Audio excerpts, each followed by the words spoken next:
하나님의 은혜와 하나님의 위로하심이 여러분들 가운데 함께 하시기를 주님의 이름으로 축원합니다. 오늘 아침에도 보니까 확진자가 1,050명 되었습니다. 1,000명이 넘게 됐는데, 그러니까 당국도 그렇고 또 대부분의 분들이 두려움과 불안 가운데 있고 또 어떻게 해야 될지 모르는 그런 상황입니다. 그러나 너무 두려워하지 마십시오. 대림절 촛불은 계속 켜지고 있습니다. 첫 번째 촛불은 회개의 촛불이라고 그랬어요. 두 번째 촛불은요, 위로의 촛불입니다. 오늘은 어떤 촛불이 켜졌을까요? 소망입니다. 소망의 촛불이 켜져서 저와 여러분들에게 우리 하나님께서 소망이 되어 주시고, 이런 어려움 속에서 오히려 예수님을 믿는 이 믿음이 더욱더 힘을 발하게 될 줄 믿습니다. 이 고대 건축물 가운데요, 7대 불가사의로 꼽히는 것들이 있습니다. 물론 지금 남아있는 것도 있고 대부분은 이제 남아있지 않지요. 그 중에 첫 번째가 기자의 피라미드입니다. 기자는 카이로 서쪽에 기자라고 하는 지역에 있는 피라미드지요. 두 번째는 바벨론에 있는 공중정원인데 느부갓네살이 지었다고 그래요. 그래서 이 공중정원은 이렇게 3단으로 만들었는데 이게 멀리서 보면 하늘에 떠 있는 것 같은 그런 느낌이었다고 합니다. 세 번째는 올림피아의 제우스상, 그리고 네 번째는 에베소의 아데미 신전. 성경에도 나오지요. 이 아데미 신전은 그때 당시 어마어마하게 컸는데 지금은 기둥만 남아 있어요. 기둥만 남아 있는데 그 신전이 얼마나 컸는지를 보여주고 있지요. 또 한 가지는 할리카르나소스의 마우솔레움, 영묘라고 하는데 그거 하고요, 로도스의 거상, 그리고 알렉산드리아에 있는 파로스 등대, 이렇게 7개를 고대 7대 불가사의한 건축물이다, 그렇게 봅니다. 근데 어떤 사람이요, 만리장성도 거기에 끼워 넣더라고요. 그래서 만리장성이 세계 8대 불가사의 중 하나로 꼽히는 이유는 중국 제품 중에 유일하게 한 달 이상 버틴 제품이라 그렇다나요? 믿거나 말거나 그런데요. 어떤 분이 우리 회사에 7대 불가사의가 있다고 이 회사에 이야기를 합니다. 첫째, 월급이 적을수록 업무량이 많다.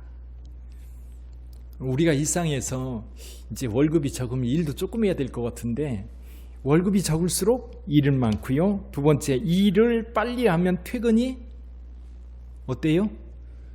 빨라지는 게 아니라 더 늦어집니다. 일이 더 많아지거든요. 일을 못하면 회사 생활이 편하다. 일을 너무 잘하면 욕먹는다. 그 높은 경쟁률을 뚫고 제가 입사했다. 저 인간이 팀장이다. 저 인간이 부장이라는 게 불가사의라는 거지요. 요즘 우리나라에도 불가사의가 있다고 그래요. 첫 번째는 하늘에서 별 따기, 두 번째는 장가간 아들 내 편 만들기. 아들 둔 엄마들 포기하세요, 일찍이. 세 번째, 스님 머리에 핀 꽂기. 네 번째는 은퇴한 남편 존경하기. 이제 쉽지 않은 일들이지요. 불가사의한 일들이 세상에 많이 있습니다. 이제 우리나라 같은 경우도 정말 은혜라고, 하나님이 큰 일을 행하셨습니다 라고 말할 수 있는 일들이 사실 우리 근대사 속에 여러 번 있었지요. 그 중에 한 가지가 일제강점기에서 해방된 사건입니다.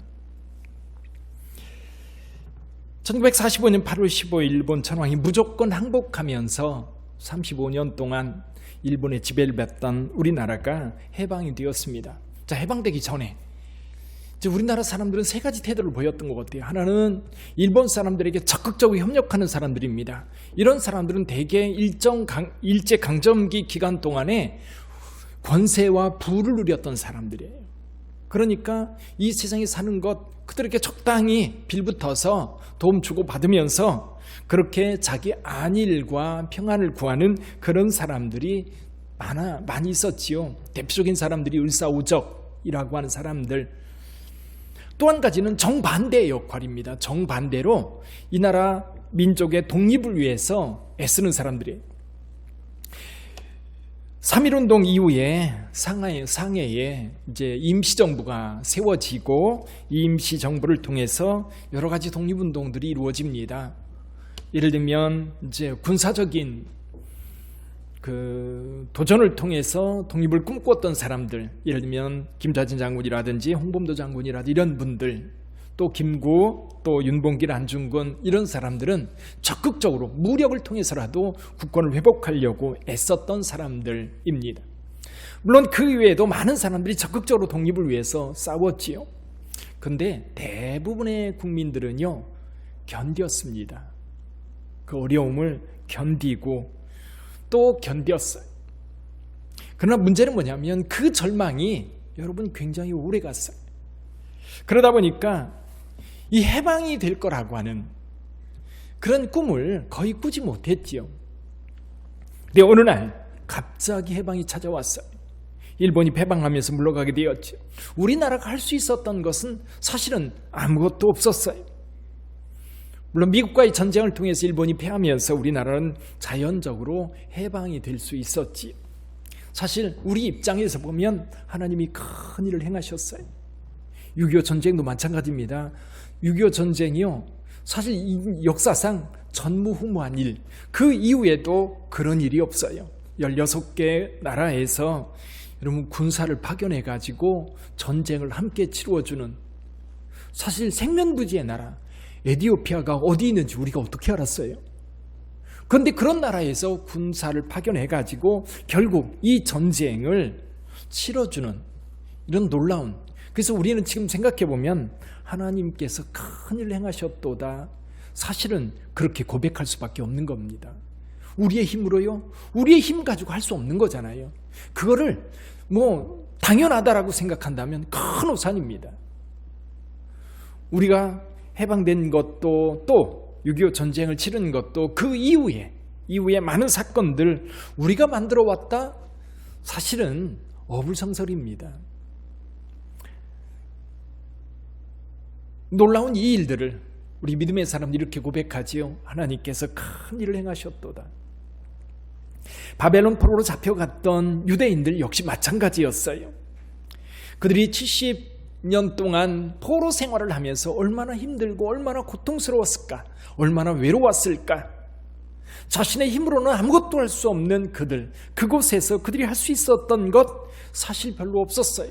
근데 어느 날 갑자기 해방이 찾아왔어요. 어느 날 갑자기 고향으로 돌아갈 수 있는 길이 열렸어요. 그 강력한 나라 바벨론이 무너지리라고 누가 알았겠어요? 그리고 바벨론이 무너진 다음에 그 다음 정권이 유대 백성들을 고향으로 돌아가라 하리라고 누가 기대를 했겠어요? 그 최종병기 활이라는 영화가 있습니다. 활. 저 병자호란 때의 이야기인데, 그때 상당히 많은 사람들이 여러분 그 청나라로 끌려갔어요.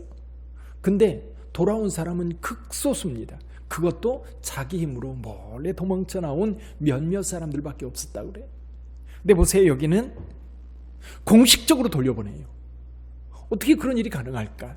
그래서 결국 그 일에 대해서 유다 백성들은 그렇게 고백할 수밖에 없었던 거예요. 하나님께서 우리를 위하여 큰 일을 행하셨도다. 그들이 돌아올 때 어땠습니까? 얼마나 기뻤는지 꿈꾸는 것 같았다 그랬어요. 얼마나 기뻤는지 입에는 웃음이 가득하고 혀에는 찬양이 찼었도다. 건드리면 웃음이 터져나오고 건드리면 찬양이 흘러나올 수 있는 그런 상황이었어요. 그런 기쁨으로 돌아오고 있어요. 물론 하나님께서 큰 일을 행하셨는데 유다 백성들은 아무것도 안 했을까요? 그들이 한 일은 뭘까요? 오늘 여기 본문의 말씀처럼 눈물을 흘리며 씨를 뿌리는 것, 그들은 눈물을 흘리며 씨를 뿌렸던 겁니다. 그냥 얻어진 것이 아니에요. 그냥 자포자기했다면 그들은 거기서 그냥 묻히고 거기서 그냥 사라졌을 거예요. 자포자기하지 않았어요. 그래서 에스겔서 16장에 보면 이렇게 말씀합니다. 내가 내 곁으로 지나갈 때 내가 피투성이가 되어 발짓하는 것을 보고 내게 이르기를 너는 피투성이라도 살아있으라. 다시 이르기를 너는 피투성이라도 살아있으라. 살아있었기 때문에 그들은 견딜 수 있었고요. 살아있었기 때문에 그들은 회개할 수 있었어요. 살아있었기 때문에 그들은 역사를 다시 되돌이켜 보면서 철저한 회개, 그러면서 또 한 가지 죗값을 치렀던 거예요. 죗값을 치렀어요. 그래서 이사야서 40장에 보면 그 죗값을 배나 갚았다 그랬어요. 배나 갚았다. 죗값 치르는 거요 쉬운 일 아닙니다. 그제 아파트 관리원, 그 경비원을 폭행했다는 것 때문에, 폭행이 상습적이다 보니까 결국 그 경비원이 자살을 하게 됐지요. 폭행 혐의로 이 사람을 이제 구속했는데 재판 결과가 7년형이 나왔어요. 죗값을 치러야 됩니다. 유다 백성들 역시 하나님께서 그들의 죄악에 대해서 요청할 때 그들은 죗값을 치러야만 했어요. 70년 동안 그들은 죗값을 치렀던 겁니다. 회개하며 죗값을 치르면서 또 한 가지 인내로 기다렸어요.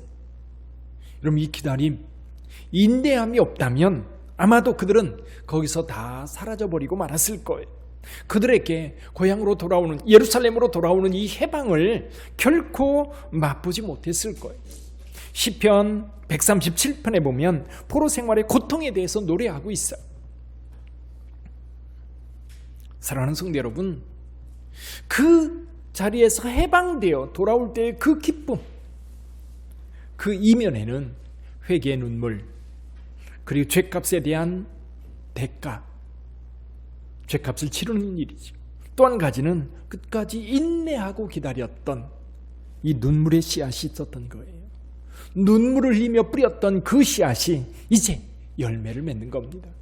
물론 하나님께서 이 큰 일을 이루셨어요. 하나님께서 큰 일을 이루었지만 또 유다 백성들은 나름대로 눈물을 흘리며 씨를 뿌렸기 때문에 그들에게는 이 귀향이라고 하는 예루살렘을 향해 그들은 발걸음을 옮겨 돌아올 수 있었던 거지요.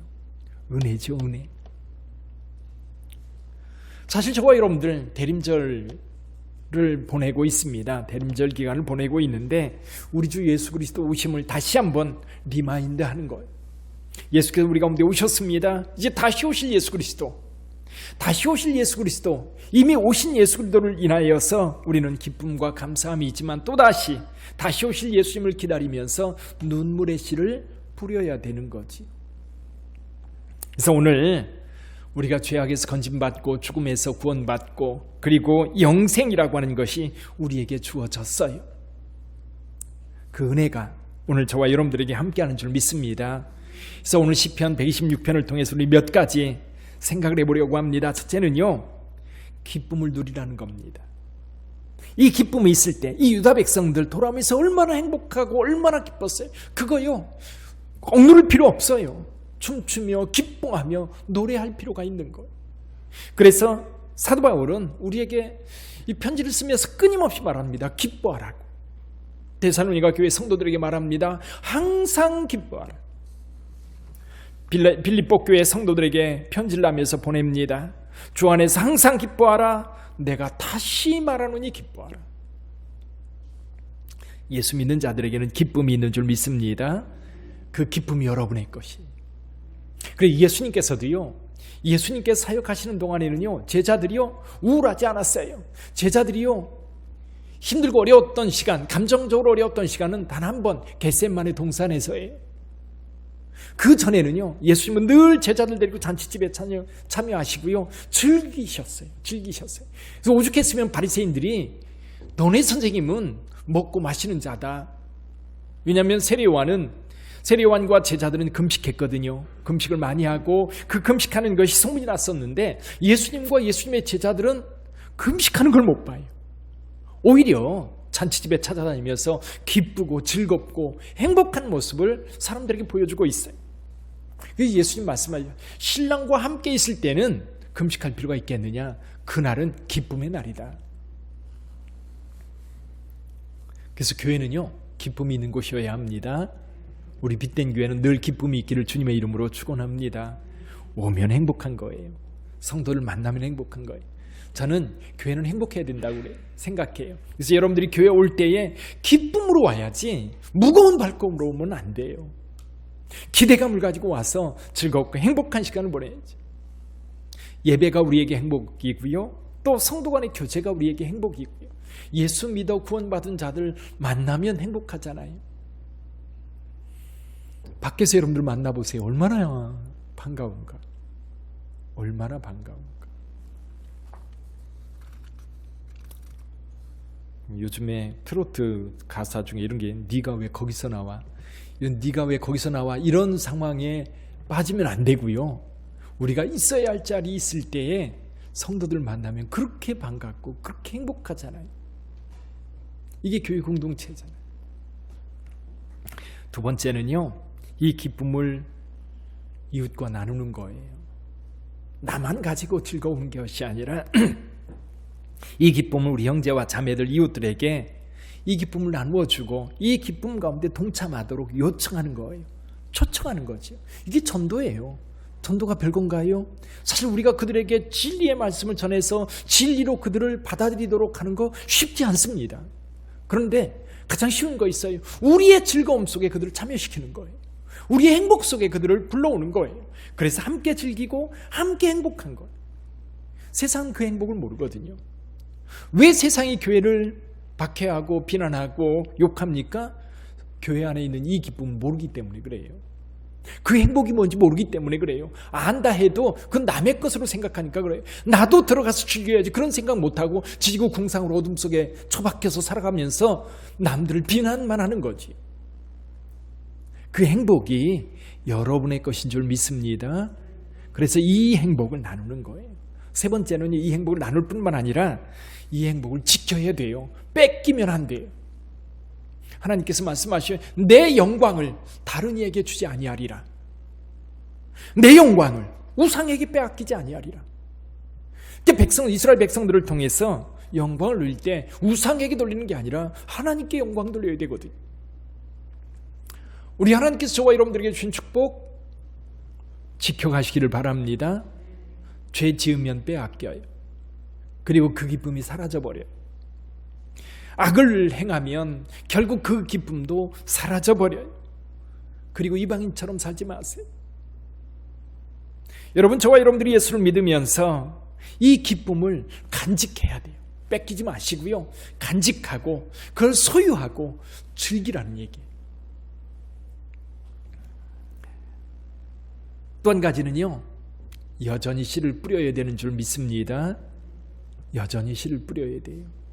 이 유다 백성들이 바벨론에서 눈물의 씨, 인내의 씨를 뿌렸다면 오늘 우리도 소망의 씨앗을 뿌려야 돼요. 뿐만 아니라 헌신으로 뿌려야 돼요. 오늘 뿌리지 않으면 미래가 없습니다. 저는 생각해요. 오늘 코로나 바이러스 때문에 온 나라가 정신없지만 그래도요, 우리나라 정말 좋은 나라예요. 살기 좋은 나라예요. 저 어렸을 때를 생각해도 그래요. 사실은 제가 초등학교 다닐 때 저보다 우리 누님들 4, 5년 얼마 차이도 안 나요. 4년, 5년 누님들요, 중학교 들어간 누님들 많지 않았어요. 다 어디 갔어요? 구로공단에 그 우미 나이론 공장에 갔고요. 정말이에요. 근데 그 시기예요. 제가 초등학교 다니고 들어갈 그 시기에 막 세상이 바뀐 거예요. 막 세상이 바뀌면서 정말 정신없이 바뀌어서 오늘까지 왔어요.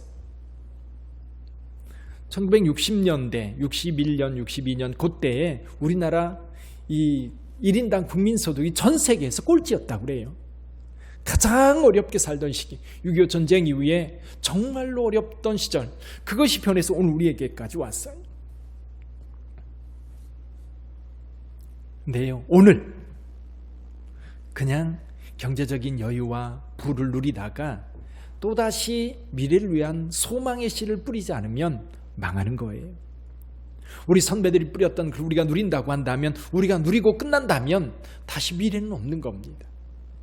그래서 오늘 저와 여러분들은 주님께서 다시 오실 그날을 기대하면서 소망의 씨앗을 뿌려야 될 줄 믿습니다.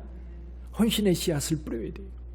여러분 기도하면서요, 어떻게 하면 내 자녀들이 잘 될까를 생각하면서 뿌리세요.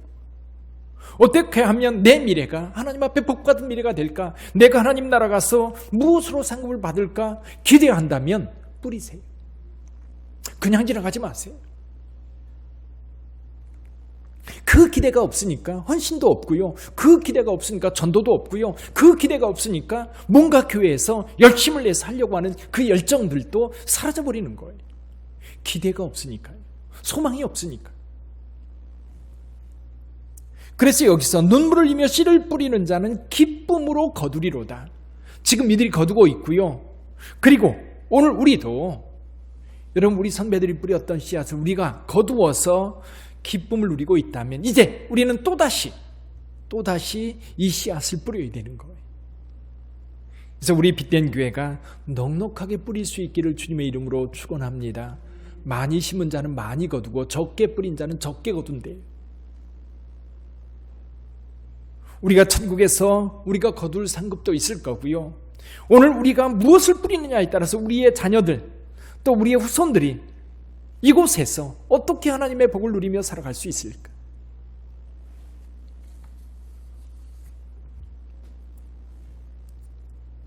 요즘 우리 젊은 부들이 몇 해 동안 아이들을 많이 낳았잖아요.